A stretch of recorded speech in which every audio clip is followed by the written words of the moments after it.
For this particular trailer build, I'm using a trailer that I purchased over the summer. The dimensions of the trailer are 5 foot wide by 8 foot 6 1/2 inches. But before I begin building the trailer, I have to remove the side rails.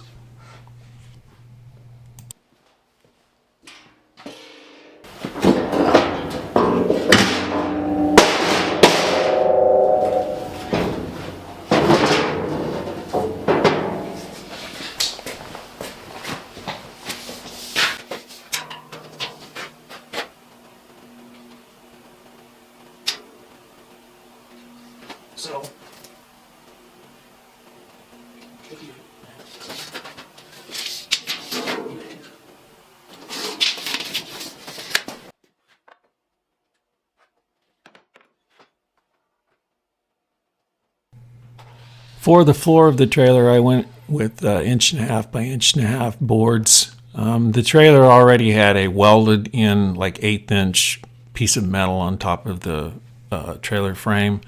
So I thought that the 1.5 by 1.5 were more than adequate.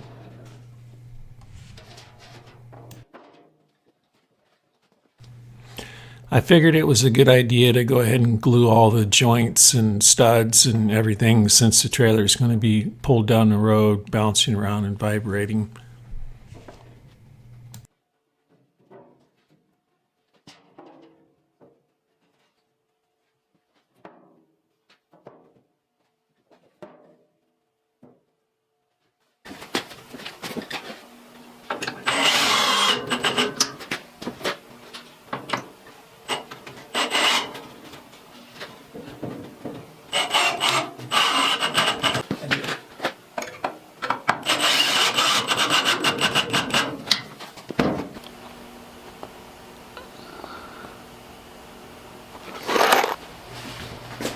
Next, I'm just adding insulation between the joists to help, obviously, keep it warmer.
So at first I was thinking about painting the bottom of the joists with some kind of water resistant paint, but I realized that, building houses, they use this tape. It's sill tape between the sill joists and the foundation of a house, and it holds up really good, so I don't see why it wouldn't hold up on a trailer.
I decided to go with 3/8 plywood to cover the floor joists, and there was two reasons why I decided this.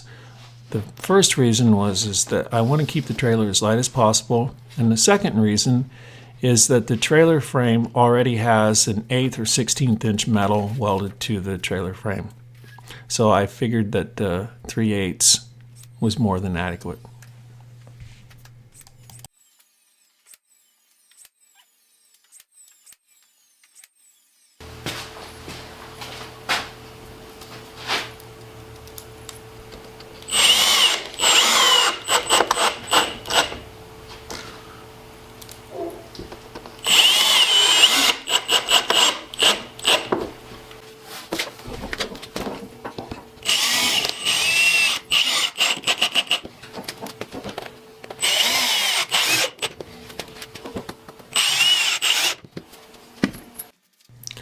So what I'm doing here is extending the floor of the trailer, and the reason why is the trailer is 8 foot 6 1/2 inches. I was going to just leave it at 8 foot and have a little ledge on the back, but then after I thought about it for a while, I thought I would be running my knees or shins into the back of the trailer every time I got in to grab something, so I just decided to make it 8 foot 6 1/2 inch long, and I'm glad that I did that.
Right here I'm securing the floor to the frame by using 3/8 diameter stainless steel carriage bolts.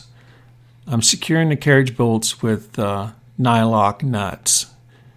The nylock nuts are used in applications where there's a lot of vibration, and the concept is that the nylock nuts will not come loose in that situation.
For the walls, I'm using 3/4 inch plywood, and the roof I'm going to use 3/8 plywood.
So right here I'm using a pocket hole jig, and these are used by cabinet makers a lot.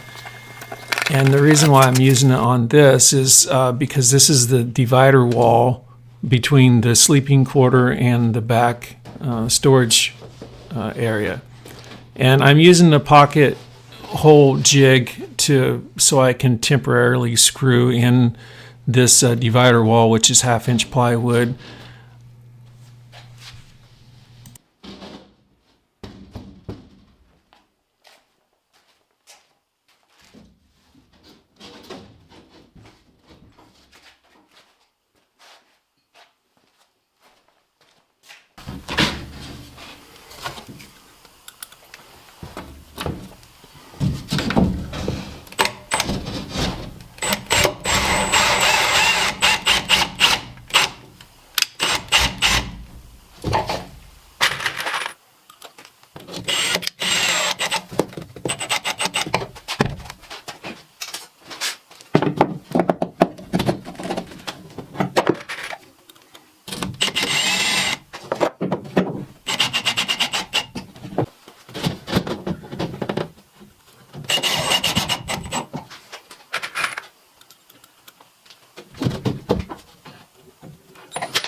Okay, so I'm going to give you a quick tour of the campers that I have done so far.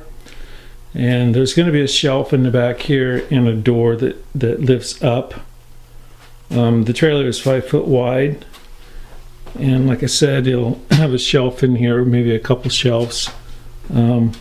Sorry, I'm not doing very good on this. Then coming around, there'll be obviously a sliding window and a door.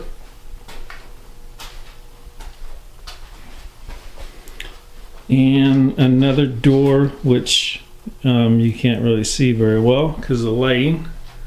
But let me see if I can get my camera.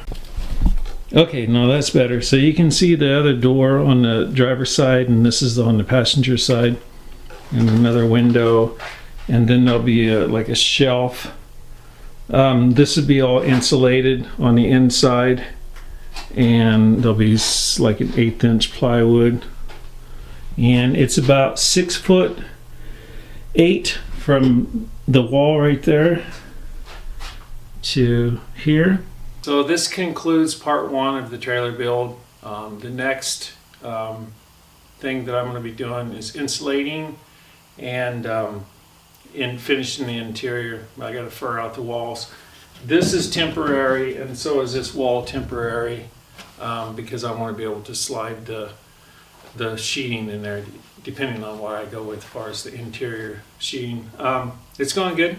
Like I say, the next phase is the electrical and the insulation and then the interior walls. And we'll go from there. Thanks for watching, and please like and subscribe. See you next week.